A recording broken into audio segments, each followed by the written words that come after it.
tal? ¿Cómo les va? Muy buenos días.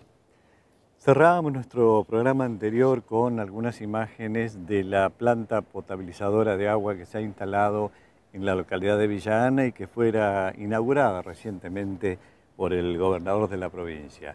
Inaugurada, pero no todavía puesta en funcionamiento efectivo. Eso sucederá en unos días más.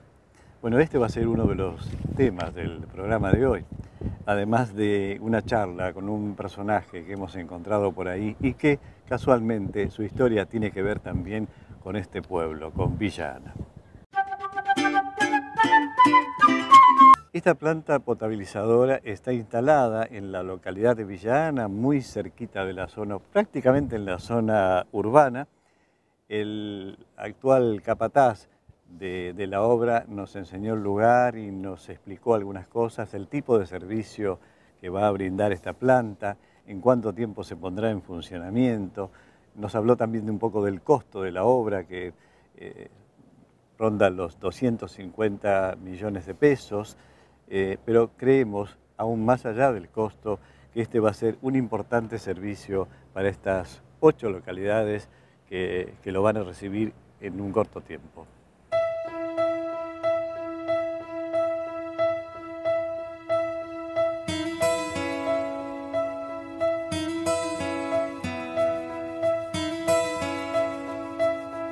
Empieza a 800 metros de la localidad, una línea de bombeo, donde en 4 kilómetros, 4.000 metros, están distribuidas 12 bombas, donde toman agua del suelo e impulsan a la planta.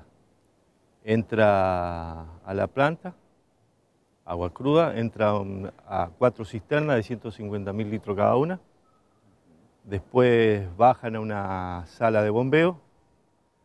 Esas bombas impulsan a un aireador, el agua se oxigena, se oxigena para que se oxide el hierro, manganeso, baja una cámara de descarga, de la cámara de descarga va unos filtros, y va un prefiltro y un filtro, donde se aloja una colonia de bacterias que atacan el óxido de hierro y de manganeso. Después pasa una cámara de cloración, donde el agua ya pasa a una cisterna donde el agua ya está completamente tratada, lista para consumo.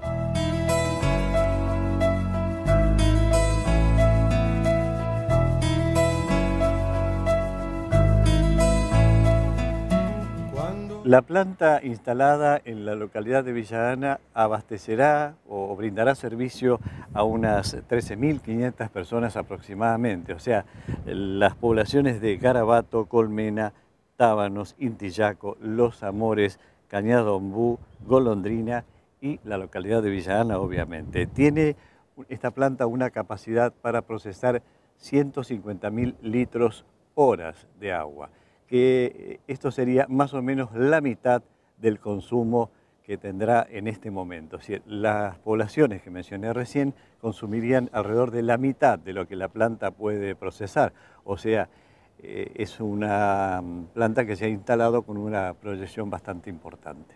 ¿Hacia dónde se va a distribuir agua desde esta planta? En primer momento a la misma localidad de Villa Ana, después a 7 localidades, tanto como Tábano, Garabato, Cañada Ombú, Intillaco, Colmena. Son 7 centros de distribución donde el agua llega y se aloja en una cisterna, y desde una cámara de distribución donde hay unas bombas distribuyen a las localidades. O sea que todas estas localidades tienen garantizada el agua de manera permanente y en forma pareja, digamos. La planta tiene una capacidad de tratamiento de 150.000 litros hora. Esa capacidad de tratamiento tiene, o sea que va a sobrar para que todas esas localidades tengan agua suficiente y en condiciones para consumo. René, vos decías al principio que el agua que se trata acá proviene de 7 bombas. 12. De 12 bombas, perdón. O sea que previamente tuvo que haberse hecho una serie de estudios para ver si el agua era... Claro. Por eso que la planta se la hizo en este lugar. Ajá. Por el acuífero que hay, por la calidad de agua y la cantidad de agua que hay en esta zona.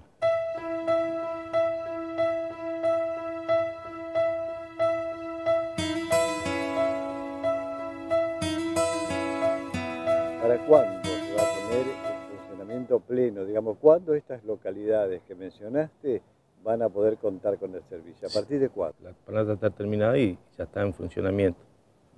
Lo que pasa es que necesitamos entre 60 a 80 días para que se produzca, se crean la colonia de bacterias que necesita para que se formen en los filtros. Y una vez que el agua ya está en calidad de consumo, se empieza a abastecer tanto a Villa Ana como a las localidades. O sea, eso se da dentro de 60, 80, 90 días. Claro, claro. Ajá. Esto 60 tiene... días. No, eso ya se se produjo a partir, así que antes van a tener. Antes de 60 días. Sí. Se están formando las colonias de bacterias. Ahora, esto depende de quién exactamente, porque por ahora es una empresa, una unión, Claro. una empresa, digamos, la que está trabajando para la construcción. Sí, por un tiempo la UTE tiene el manejo de la planta y después hace el traspaso a Agua Santafesina, que quienes van a manejar la planta como maneja el agua de toda la provincia. ¿Quiénes integran esta UTE? Electroluz, Producción Electroluz, Cosiar y Constructora Pilati. A partir de lo que conoces, la puesta en funcionamiento de esto puede solucionar, René, el problema que tienen de abastecimiento de agua estas localidades que mencionaste. Sí, por supuesto, van a tener suficiente agua y muy buena calidad. Así que eso está garantizado.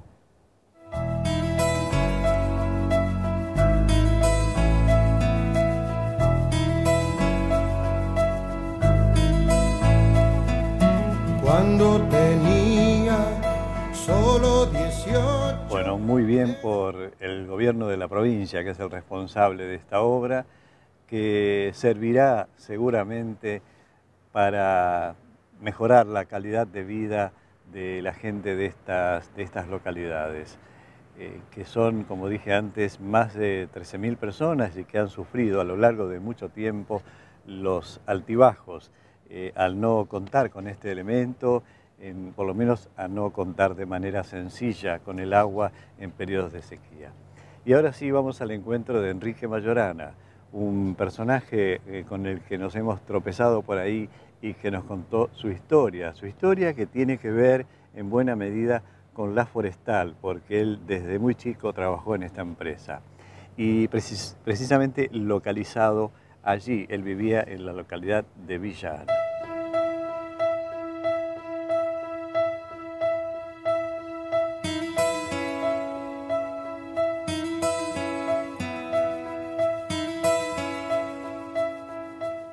De la forestal, pero de su historia dentro de la forestal. ¿Cuándo se incorpora usted a la empresa? En el año 45. Y cesé en el 62. Mi padre fue uno de los que trabajó desde un principio, porque cuando vino de Italia se vino para esa zona. ¿Y qué hacía él ahí? Él era mecánico y trabajaba en la sala de máquinas, que llamaba. Era donde se generaba toda la fuerza motriz de la fábrica.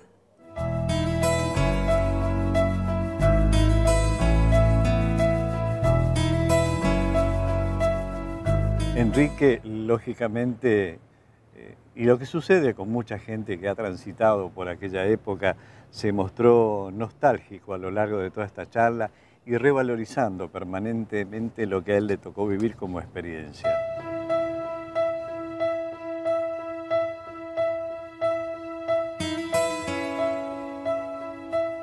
Después que terminé la primaria, entré porque la forestal tenía una costumbre, sería una costumbre, ¿no es cierto? Que con los alumnos, que más o menos sobre eso, sí, siempre hacía eso como un incentivo para que, ¿no es cierto?, para que en el colegio nos preocupemos para poder seguir después, ingresar a trabajar. Y nos preguntaba la vocación, qué queríamos que nos gustaba, mecánico, electricista, carpintero, tornero. A mí me gustaba la mecánica, como mi padre estaba en la mecánica, pero circunstancialmente había un ingeniero de fábrica, y me sugirió que entrara en la oficina técnica. La oficina técnica ahí le decían oficina de ingeniero, ahí donde se llevaba toda la administración de la producción de la fábrica y toda la parte de mantenimiento, ¿no es cierto? Todo se centraba ahí. Ahí estaban los dibujantes, los ingenieros, y bueno, yo entré como cadete. Seguramente muchas de las cosas que diga Enrique podrán ser rebatidas desde otra mirada, pero no es eso lo que nos interesa hoy. Sí mostrar a través de las palabras de Enrique lo que fue la realidad de una época para esta población, que hace muchos años, en el periodo de pleno apogeo de la empresa, llegó a tener 10.000 habitantes, fue la segunda de las localidades en cuanto a producción, de las localidades de la forestal, que eran 6, contaba con centros de salud de cierta complejidad, clubes deportivos, sala de cine, y Enrique recuerda un poco cómo estaba estructurado el pueblo en aquel entonces, qué era y qué no era de la forestal.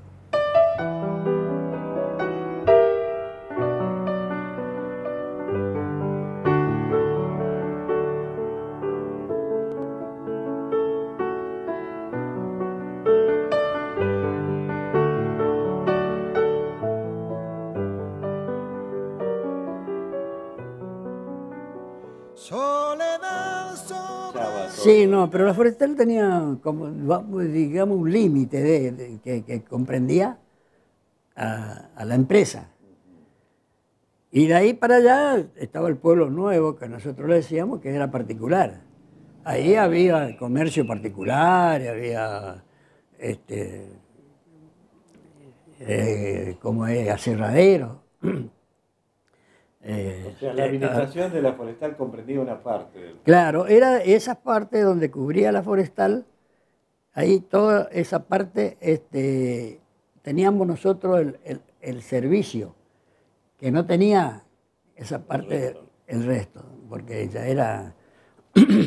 Todo esto se mantenía la forestal. La forestal tenía, de ahí para allá, después se formó comuna, pero... nosotros, por ejemplo, en la forestal dependíamos todo de la empresa, ¿no es cierto? Las casas, la luz... Era de la empresa. Era de la empresa, todo de la empresa. Lo que pasa es que la forestal colaboraba mucho con la cooperadora policial, como colaboraba con todas las escuelas. Los comedores los mantenía la forestal. Los comedores, a veces la ropa para los alumnos, los más carenciados, ¿no es cierto? Porque había cuando la forestal se inicia, todavía había, era todavía media zona indígena, esa zona.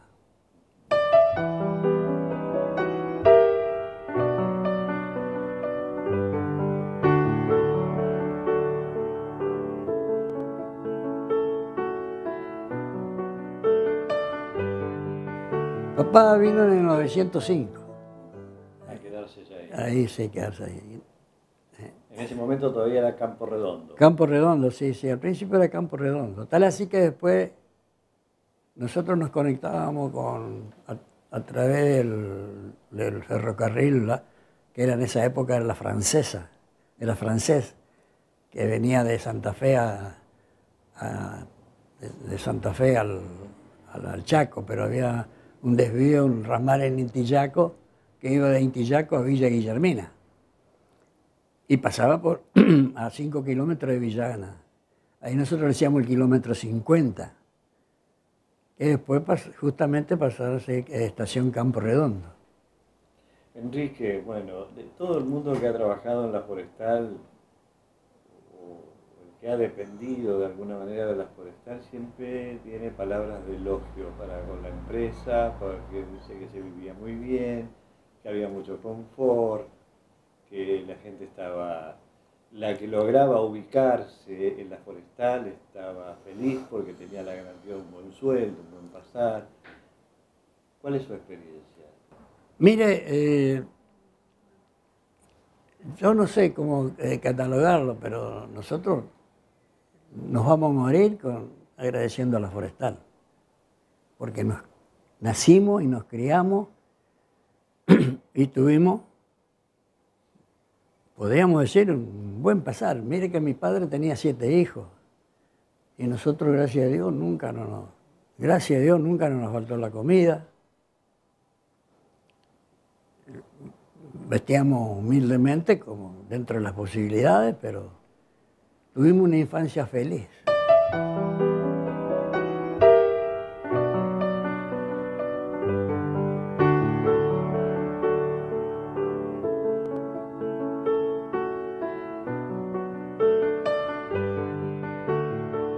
Después la forestal fomentaba mucho el deporte.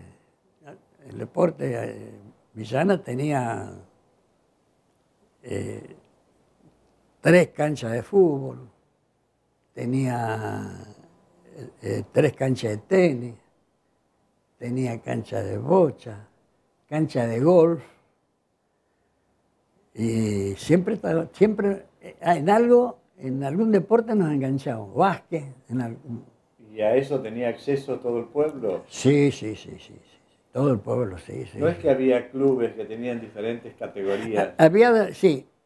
Yo le voy a decir una cosa, sí, había un club que se llamaba Club de Empleados y Club de Obreros. Ahí en esa parte sí, había una pequeña, porque claro, en el Club de Empleados, por ejemplo, venían el jefe, venían los ingenieros, venían los médicos, Entonces, siempre no se olviden que en esa época, ¿no es cierto?, había un poco de diferencia entre la gente, ¿no es cierto?, pero no era para proteger, ¿no es cierto?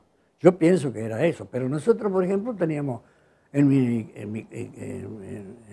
la clase que yo estaba, teníamos acceso a los 2 clubes y nos íbamos a uno como a otro. Pero en cuanto a la escuela, todo eso, ahí iba el rubio, el negro, el hijo del jefe, el hijo del doctor, el hijo del que barría la plaza, todo. No, ahí no había distinción. Ahí no había distinción.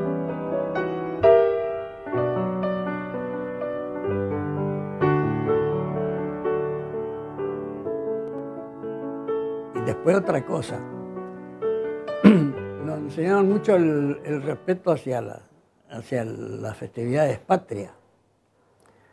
En los 2 clubes le decían la noche de gala, y los clubes tenían que pasar lista de todos los socios, porque había socios, ¿no es cierto? Y que cada socio firme la invitación. El 24 a las 12 de la noche se paraba todo, se tocaba el himno nacional, se cantaba y después se servía como una pasada de masa y el vino de honor. Todo eso pago por la forestal. Y después los 25 de mayo, toda la fiesta, el chocolate en los colegios, todo pagó por la forestal.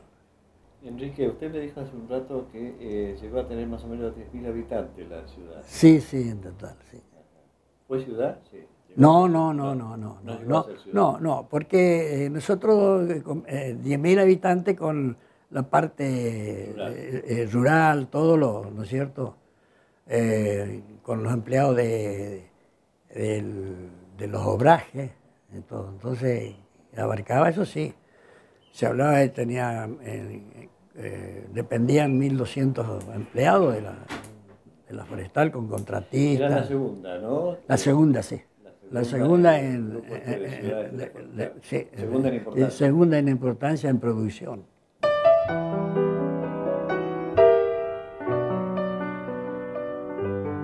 No, nosotros teníamos un sindicato, se llamaba FATITA, Federación Argentina de Trabajadores de Industria del Tanino. Siempre cualquier cosita que había, con un problema, con alguna suspensión, con algo, siempre se intervenía, ¿no es cierto? ¿Qué sé yo? Lo más importante fue cuando...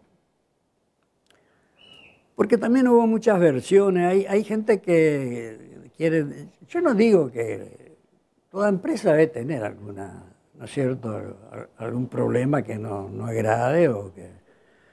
Se decía que, por ejemplo, la forestal lo largaba y no lo indemnizaba o le daba lo que quería y qué sé yo.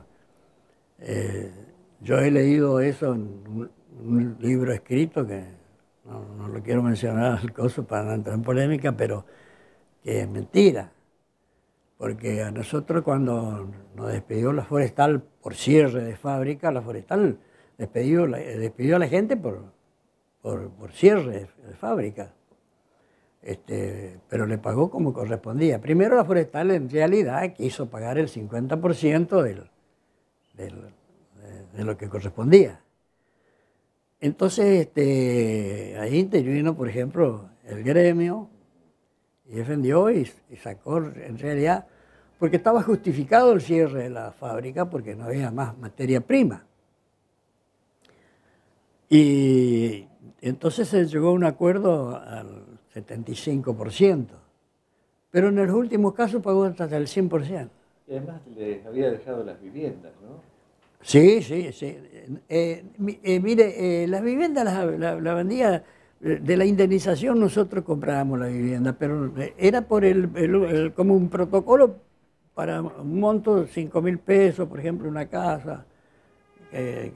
Bueno, yo digo 5.000 pesos, no me acuerdo la cifra, pero era una insignificancia nada más para justificar la escritura, no sé qué, el gasto de escritura y esas cosas. Pero la mayoría de la gente se llevó, los que eran casas desarmables, que eran las últimas que se hicieron, que eran casillas, muy lindas casillas, cuando se llevó, gente que fueron a vivir a Buenos Aires, se compraban su terreno con la indemnización y montaban su casa.